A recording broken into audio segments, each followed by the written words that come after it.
السلام علیکم ورحمۃ اللہ وبرکاتہ جماعت نہم امید کرتا ہوں تمام بچے ٹھیک ہوں گے۔ بیٹا آج 3 مئی 2021 بروز سوموار، باب 1 پاکستان کی نظریاتی اساس۔ موضوع کر رہے تھے نظریہ پاکستان کے عناصر۔ تو بیٹا ان عناصر میں سے یا ان ارکان میں سے جو سب سے پہلا رکن تھا عقائد، یہ ہم نے کر لیا۔ اس کے بعد عبادات کو مکمل کیا۔ عبادات کے بعد ہم نے قانون کی حکمرانی کے ساتھ اخوت و مساوات کا حصہ ملایا۔ تو آئیے بیٹا آج ہم اخوت و مساوات کا بقیہ حصہ ملاتے ہیں اور اسی کے ساتھ عدل و انصاف کو بھی شامل کرتے ہیں تاکہ ہمارا یہ موضوع مکمل ہو جائے، جو کہ انشائیہ کے لیے بھی بہت اہم ہے، معروضی کے لیے بھی بہت اہم ہے اور مختصر سوالات بننے کے بھی امکانات ہیں۔ جی اخوت و مساوات کا بقیہ حصہ آغاز کرتا ہوں، بالکل آپ کے اسکرین کے سامنے ہے۔ اخوت اس بات کا درس دیتی ہے کہ آپس میں برادرانہ تعلقات قائم ہونے چاہئیں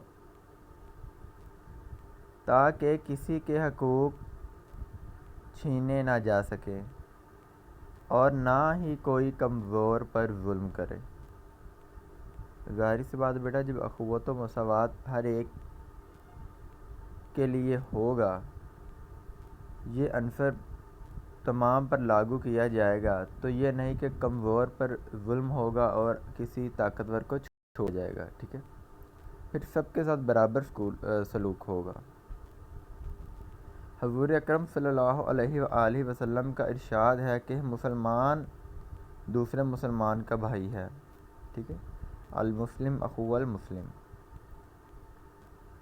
وہ اس کے ساتھ دھوکہ نہیں کرتا اور اس کے ساتھ خیانت نہیں کرتا اور اس کی غیبت نہیں کرتا۔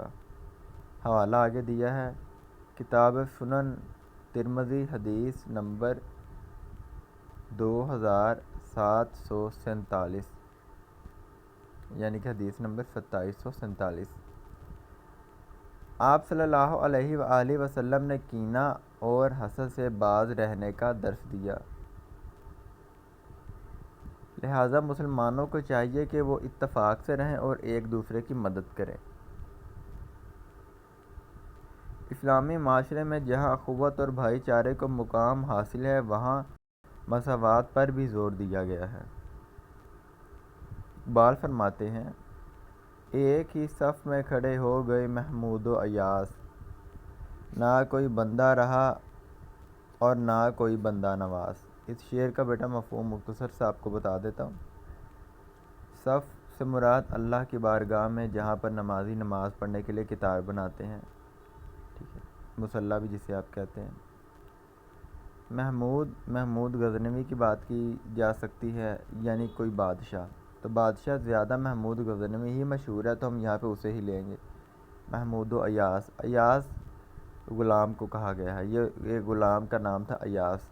تو جس صف میں بادشاہ بھی کھڑا ہے اور غلام بھی کھڑا ہے، اب بتاؤ کیا کوئی فرق رہ گیا کسی چیز کا؟ نہیں، نہ کوئی بندہ ہے نہ کوئی بندہ نواز، اللہ کے ہاں سب برابر ہیں، ٹھیک ہے؟ تو یعنی اس شعر میں اقبال یہ کہنا چاہتا ہے کہ جب رب کریم کا گھر اخوت، مساوات اور برابری کے قانون کو مانتا ہے تو تم دنیا والے کیوں نہیں مانتے؟ جی آگے، کیونکہ اسلام میں اونچ نیچ کا کوئی تصور نہیں ہے۔ اسلام نے ایسے معاشرے کی بنیاد رکھی ہے جس میں غریب اور امیر سب ایک جیسے ہیں، کسی کو کسی پر کوئی برتری حاصل نہیں۔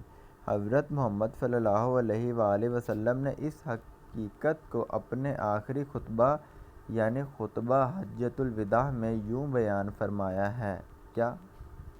ترجمہ، اے لوگو، بے شک تمہارا رب بھی ایک ہے اور تمہارا باپ بھی ایک۔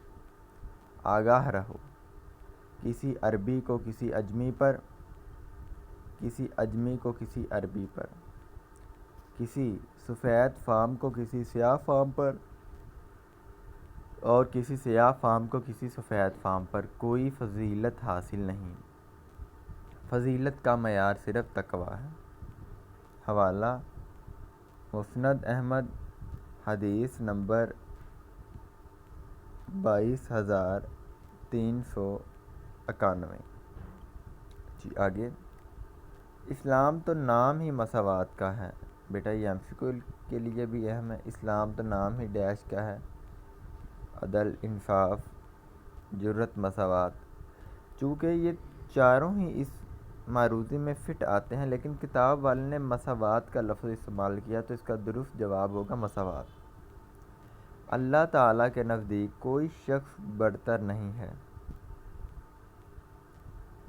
اگر کوئی بڑا ہے تو اچھے اعمال کی بنا پر بڑا ہو سکتا ہے۔ آپ دیکھ لیں کہ مسجد میں کوئی شخص افضل نہیں ہے، اور یہ بات بیٹا میں نے آپ کو پیچھے شعر میں بھی واضح بتا دی ہے۔ سب ایک امام کے پیچھے کھڑے ہو کر نماز ادا کرتے ہیں۔ اللہ کے حضور کسی کو برتری حاصل نہیں۔ اللہ تعالیٰ نے مساوات نسل کا انسانی درس دیتے ہوئے سورہ حجرات میں یوں ارشاد فرمایا ہے۔ ترجمہ: لوگو، ہم نے تم کو ایک مرد اور ایک عورت سے پیدا کیا اور تمہاری قومیں اور قبیلے بنائے تاکہ ایک دوسرے کی شناخت کرو،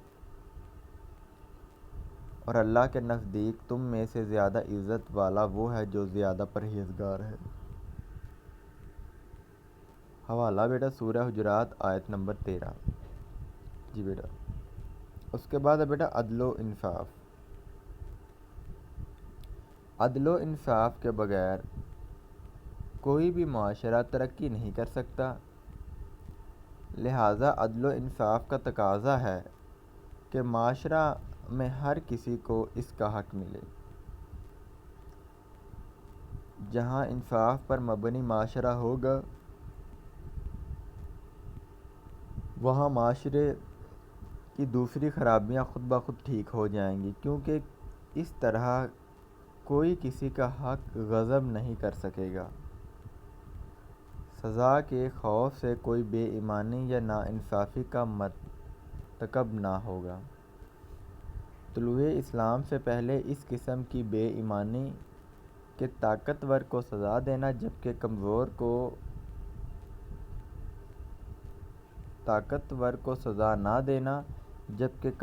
کو سزا دینا عام تھا۔ لیکن اسلام کے بعد عدل و انصاف کا بول بالا ہوا، معاشرے میں عدل و انصاف کی فضا قائم ہوئی اور مسلمان معاشرے میں انصاف ایک اہم ضرورت بن گیا۔ عدل و انصاف کی ضرورت زندگی کے ہر شعبے میں ہے۔ عدل و انصاف کے نفاذ کو ممکن بنانا عدالتی نظام کی ذمہ داری ہے۔ اس مقصد کے لیے عدالتوں کا آزاد ہونا نہایت ضروری ہے۔ ججوں پر کسی قسم کا سیاسی دباؤ نہیں ہونا چاہیے تاکہ قانون کا اطلاق سب پر یکساں ہو۔ کوئی امیر ہو یا غریب، سزا سب کے لیے جرم کے مطابق ہونی چاہیے۔ حضور اکرم صلی اللہ علیہ وآلہ وسلم کا فرمان ہے کہ جو قوم عدل و انصاف کو ترک کر دیتی ہے، تباہی اور بربادی اس کا مقدر بن جاتی ہے۔ حضور اکرم صلی اللہ علیہ وآلہ وسلم نے عدل و انصاف کی بہت سی مثالیں چھوڑی ہیں جو دنیا کے لیے نمونہ ہیں۔ ایک دفعہ قبیلہ بنو مخزوم کی عورت نے چوری کی اور آپ صلی اللہ علیہ وآلہ وسلم سے سفارش کی گئی تو حضور صلی اللہ علیہ وآلہ وسلم نے فرمایا، تم میں سے پہلے قومیں اس لیے تباہ برباد ہو گئیں کہ ان میں جب کوئی بڑا آدمی جرم کرتا تھا تو اسے سزا نہیں دی جاتی تھی، اور اگر کوئی چھوٹا آدمی جرم کرتا تو اس پر حد لاگو کر دی جاتی تھی۔ خدا کی قسم، اگر فاطمہ بنت محمد صلی اللہ علیہ وآلہ وسلم بھی چوری کرتی تو میں اس کا بھی ہاتھ کاٹ دیتا۔ حوالہ صحیح بخاری، کتاب